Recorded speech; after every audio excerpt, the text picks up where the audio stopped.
반갑습니다. 사실 이번 심포지엄을 기획하면서 허일원 회장님 또 이정 부회장님하고 같이 기획을 했었는데요. 하면서 발제자들을 이제 선정하고 했는데 두 분의 강의를 들으면서 참 잘했다는 생각이 듭니다. 저는 사실은 여기 계신 물 전문가 앞에서 이제 이 집중호우에 대해서 얘기를 하는 게 조금 감이 조금 부끄럽기는 합니다. 그래도 그냥 팩트 위주로 좀 말씀을 드리겠습니다. 제목은 폭우재난 대응 방안에 대한 부분이고요. 예, 목차는 다음과 같습니다. 먼저 아까 손석우 교수님도 말씀해 주셨지만 아마 아까 손석우 교수님 얘기를 들어보니까 5년 동안 4번이 아니고 5번의 기록 경신이 있었던 것 같습니다. 2019년도에는 태풍이 7개 왔고요. 2020년도에는 최장 장마 기간으로 54일로 기록을 세웠습니다. 그 다음에 2022년도에는 시강우량 141.5mm가 기록이 경신됐고요. 그 다음 작년 7월 14일 같은 경우는 1최대 강우량 기록을 세웠습니다. 그리고 아까 손석우 교수님 말씀으로는 2022년도 장마의 총량이 또 기록을 경신한 거죠. 그러니까 5년 동안 5번의 기록을 경신했다라는 것들은 앞으로 우리가 어떻게 이 문제를 대응해야 될 것인가에 대한 명확한 인디케이터를 보여주고 있다라고 저는 생각하고 있습니다. 서울시에서 이런 일들이 벌어지고 있는 것들은 너무나 이제 우리가 일상화된 것 같아요. 그러다 보니까 이제는 집중호우가 오면은 서울 시민들이 대충 어떤 상황이 펼쳐진다라는 것들을 이미 인지하고 있다라는 생각이 듭니다. 그런데 이것들을 우리가 그대로 받아들여야 될 건가에 대한 문제들이 생기는 것 같습니다. 그래서 앞으로 이제 문제는 기후변화, 기후위기 문제를 수공구조물들의 어떤 설계빈도 상향이라든가 이런 것들로 대처하기도 쉽지는 않다. 왜냐하면 기존에 다 만들어 놓고 신규나 이런 것들에 대해서 적용할 수밖에 없기 때문이죠. 그 다음 예산, 이따가 제가 예산 문제도 좀 말씀드릴 것 같습니다. 예산 부족합니다. 그리고 기술의 문제인가라고 생각을 해보면 지금 최근 논의되고 있는 대심도 터널 같은 경우 우리보다 못 산다고 하는 말레이시아 2013년도에 스마트 터널 운영해서 10년 동안 오퍼레이션 하고 있습니다. 우리 예전에 다 그런 거 보고서도 나왔지만 도입 안 한 거죠. 그런데 이게 기술적으로 또 뭔가를 해야 될 게 있냐라는 것들을 우리가 고민하게 되고요. 그 다음에 앞으로의 전망. 그러면 지금 대부분 작년에 제가 조금 이따 말씀드리겠지만 서울시에서 치수대책, 금년 치수대책 10가지를 내놨는데 9가지가 비구조적인 대책입니다. 구조적인 대책은 거의 이제는 접근을 못하는 거죠. 그런 것들로 보면 조금 안타깝다. 그 다음에 행정적인 책임 기관은 어디가 있냐라고 생각을 해보면 아직도 만일 물관리 1호라든가 뭐 이런 것들이 되어 있지만 아직도 얽혀설키게 되어 있다라는 것들을 느끼게 됩니다. 그럼 2023년 폭우부터 한번 말씀드리겠습니다. 아시겠지만 7월 14일은 굉장히 기록적인 호우로 인해서 이제 나왔죠. 여기도 아까 제가 말씀드리겠지만 제가 볼 때는 제일 중요한 것들 중에 하나는 정보의 공유 실패라는 것들이 가장 저는 크다고 생각을 합니다. 그래서 그 부분에 대해서는 조금 더 이따가 말씀드리겠습니다. 그 다음 또 7월 14일 날 보시면 우리가 댐이 원료했다고 신문에서 굉장히 나왔던 괴산댐 원료 건입니다. 보시면 알겠지만 수문하시는 분들은 상식적으로 알 수 있습니다. 이날 3번의 사전 이벤트가 있었습니다. 7월 3일부터 5일까지 83mm가 왔을 때 그 당시 유출률이 한 33%였습니다. 두 번째 이벤트가 이어졌을 때 유출률이 60%, 진짜 비가 많이 왔었던 7월 13일부터 14일까지는 400mm가 왔을 때 유출률이 94%였습니다. 1,500만 톤짜리 댐에 발전용 댐에 2억 4천만 톤의 물이 들어왔습니다. 이것들을 어떻게 생각할 거냐라는 생각을 해보게 됩니다. 그다음 두 번째는 환경부가 이번에 보면은 2021년도에 굉장히 어려웠죠. 여러 가지 수해가 나다 보니까 2022년도 7월 14일, 7월 이제 홍수 때는 굉장히 보수적으로 운영을 했습니다. 여기 보시는 것처럼 아마 여기 키워터에 계시는 분들 아시겠지만 통상 제한 수위기보다 4, 5m 낮춰서 운영했습니다. 그러다 보니까 홍수 저류 용량을 전체 우리나라 전체적으로 보면 한 15.3억 톤을 줄였는데 이거 사실은 굉장히 리스키한 운영이거든요. 이게 사실은 7월 달에 왔던 이벤트이기 때문에 이 정도 보수적인 운영이 가능했지 우리가 8월이나 9월에 이런 이벤트가 오고 있는데 이런 운영을 우리가 할 수 있을까? 저는 못한다고 보거든요. 그래서 지금 보면 환경부가 선제적으로는 잘한 거지만 결과적으로 보면 이 이벤트가 8월이나 9월 달에 왔을 때 우리는 어떻게 대응할 수 있을까라는 생각을 하고 있습니다. 그 다음에 재방 및 하천관리 예산도 얘기할 수밖에 없습니다. 2015년도에 2조 4천억이었던 게 1조 2천억으로 2020년도에 반토막이 납니다. 그리고 이제 보면은 그런데도 불구하고 7월 14일 날 1207군데의 재방이 완료되는 그런 안타까운 일들이 있었다라는 겁니다. 공평 제2차차도 얘기도 하지 않을 수는 없습니다. 왜냐하면 14분의 사망자가 났는데요. 여기 보면은 스테이크홀더가 너무 많습니다. 중앙부처 보면 홍수통제소부터 시작해서 행복도시, 지자체, 공공기관, 그다음에 설계사, 시공사. 그래서 결국은 지금 이 문제가 법정에 가 있지만 책임 소재가 불분명합니다. 아직도 여러 가지 논의가 되고 있지만, 그래서 이게 보면 결국은 중앙 정부 차원의 컨트롤 타워가 굉장히 부족했던 게 아닌가라는 생각을 하게 됩니다. 현장을 가보시면 14명이 사망이 됐던 구글 지도로 보면 200m, 많이들 가보셨을 겁니다. 200m 내외 되는 구간에 총 그 사고 당시에 가교 4개, 철교 2개, 차로 1개, 총 7개의 교량이 밀집되어 있는 그런 상황이었습니다. 그래서 이런 위험 요소를 안고 있는데도 불구하고 우리가 홍수기에 어느 정도 이것들을 좀 컨트롤 타워 없이 관리하지 않았냐라는 아쉬움이 있습니다. 그래서 보시면 이렇게 밀집되어 있습니다. 사고가 난 지역도 지금 보시는 것처럼 교량들 사이에, 가교 사이에 있는 구간의 제방이 원류가 나면서 났던 그런 안타까운 사건입니다. 그 다음에는 7월 14, 우리가 7월 14일 집중호우를 얘기하지 않을 수가 없는데요. 이날 저는 7월 13일, 14일 방송국에서 계속 어쩌다 보니까 대기를 했습니다.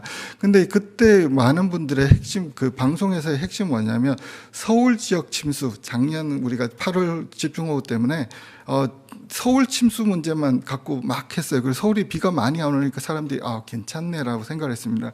근데 저희는 이제 그날 이제 기상청 수치예보 모델하고 그다음에 윈디라든가 ECMWF 모델을 보면서 깜짝 놀랐어요. 왜냐하면 보시는 것처럼 강수 밴드가 굉장히 강한 게 이게 집중적으로 오는데 5개 모형이 똑같은 결과를 나타내더라고요. 그래서 그때 방송에서 저희들이 뭘 얘기했냐면은 저기 군산으로부터 저기 안동, 강원도까지 이어지는 이 밴드에는 지대본을 구성해야 된다. 왜냐하면 지대본을 구성해서 운영하지 않으면 큰 정말 피해가 날 것 같다라고 방송에서 얘기를 했지만 방송은 어떤 그 행정적인 그걸 주지는 못합니다.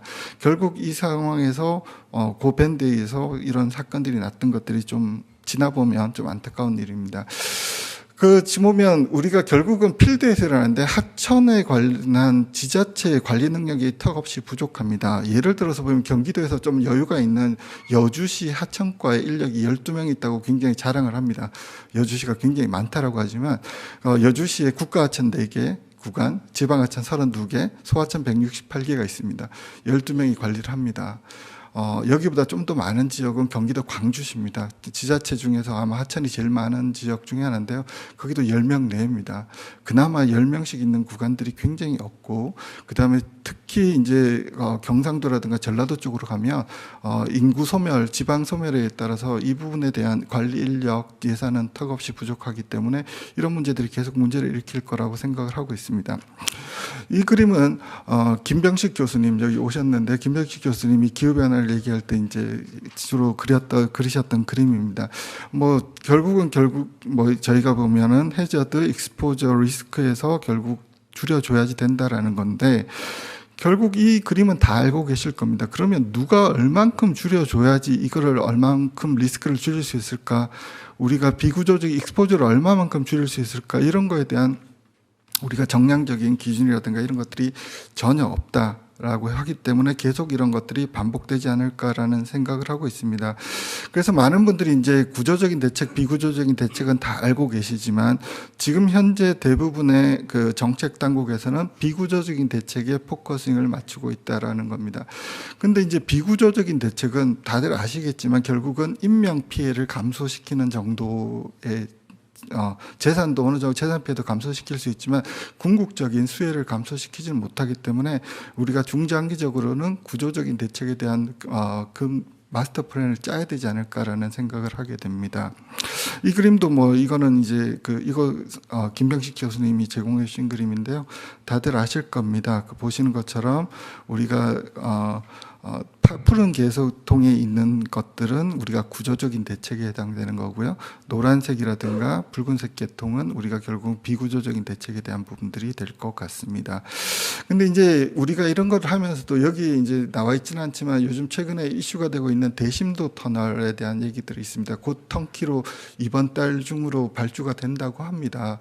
근데 이제 생각을 해보면 우리가 대심도 터널은 터널인가? 그냥 통수를 하는 하수도처럼 구간인가? 아니면 저류 기능을 하는 저류 시설인가? 아니면 두 개가 섞여 있는가? 이거에 대한 기본적인 컨셉도 흔들리는 것 같아요. 다들 엇갈리는 것 같아요. 그럼 우리는 어떻게 할 거냐라는 거죠. 제가 지난주에 말레이시아 스마트 터널 현장을 갔다 왔습니다. 갔다 왔는데 거기서 보니까 거기는 이제 세 가지가 포커싱이 있더라고요. 입구 쪽에 큰 저류지가 유수지가 있고요. 출구 쪽에 큰 유수지가 있습니다. 그래서 가운데에서 오퍼레이션 룰을 명확하게 만들어서 이제 오퍼레이션 하는 것들을 봤습니다. 그리고 거기서 이제 물의 재사용 문제도 얘기를 하고 있고 인공지능을 이용한 오퍼레이션 이런 것들이 화두가 되고 있던 것들을 이제 경험한 바 있습니다. 그래서 우리가 이제 왜 참 안타깝게도 말레이시아 같은 데서 가서 봐야 되냐라는 것들이 조금 안타깝긴 한데 우리가 좀 더 이런 것 시장이라 기술을 선도할 수 있다라는 부분에서는 좀 아쉬움이 남았던 것 같습니다. 그래서 이제 아마 우리는 서울에서 이제 신월 대심도 빗물 터널이 완공됐죠. 그래서 아마 아시는 분들 계시겠지만 작년도에 저희가 엔지니어링 협회라는 곳에서 우리나라 전체 엔지니어링 구조물 중에서 대상을 수여한 바가 있습니다. 이 신월 빗물 터널이 대상을 받았습니다. 설계하신 분이 상금으로 1억을 받았는데요. 그만큼 사회적으로 이슈가 되고 있는 그런 구조물이라고 생각하고 있습니다. 그래서 지금 현재 여기 참여하신 분도 있지만은 이와 관련해서 이제 환경부의 비에타 R&D가 금년 중으로 4가지 정도가 나옵니다. 그렇게 되면 아마 이 신월 빗물 터널이 중요한 테스트 베드가 돼서 우리가 서울의 시내에서 계획되고 있는 대심도 터널에서의 플랜에서의 어떤 테스트 베드로서 역할을 할 거라고 생각을 하고 있습니다.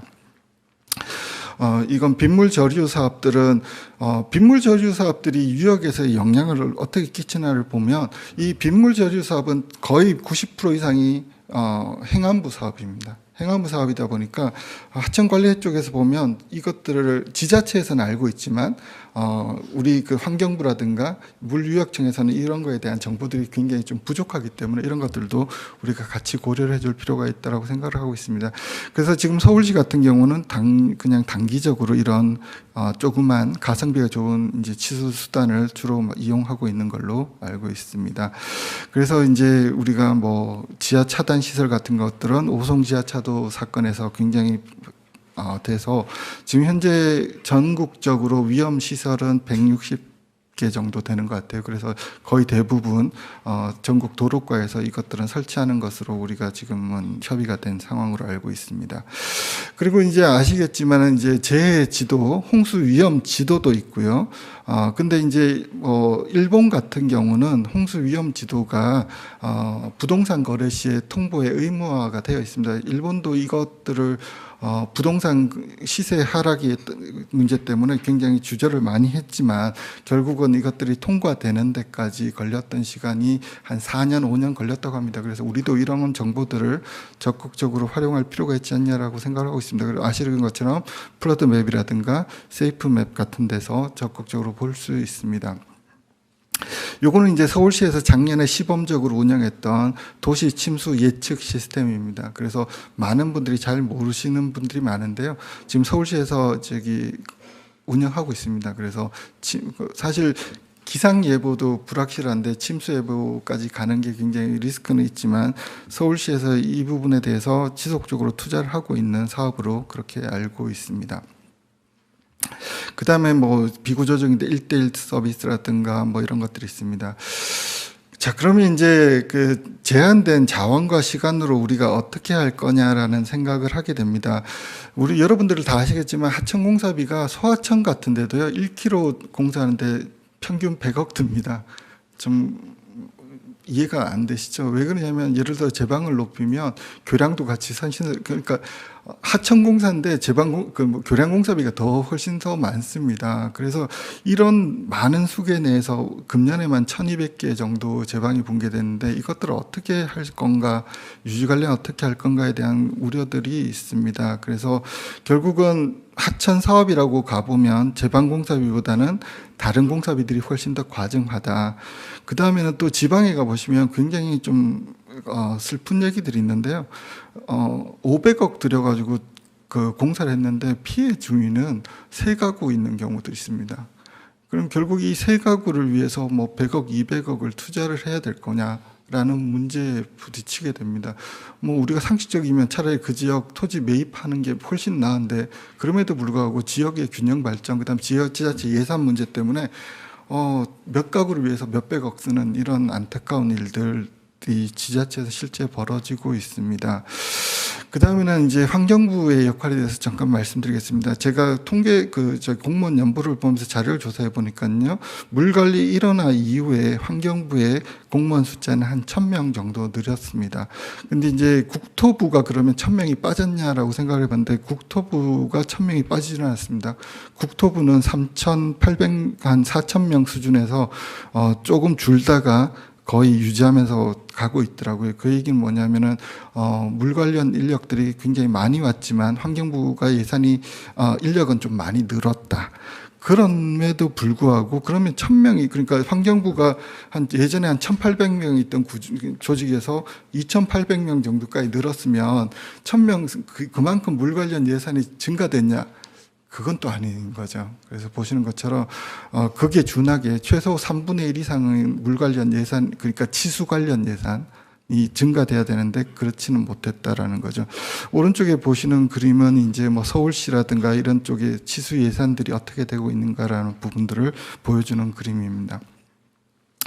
보시면 제가 이거 환경부 홈페이지에서 떠왔는데요. 보면 환경부는 할 것이 많습니다. 그 치수 관리도 해야 되고요. 이수 관리도 뭐 해야 되니까 보시면 아시겠지만은, 우리 물 관련 예산이 그렇게 많지도 않고 그 중에서도 보시는 것처럼 치수 관련 예산이 그렇게 많지도 않습니다. 보시면 대기 쪽이나 이런 데 쪽에 예산의 증액된 비율에 비해서 물 관련 예산들은 크지 않았다라는 것을 우리가 볼 수 있습니다. 물론 2024년도에는 조금 증가된다라고 합니다만은 그동안 이런 트렌드를 가지고 왔다라는 걸 보여주고 있습니다.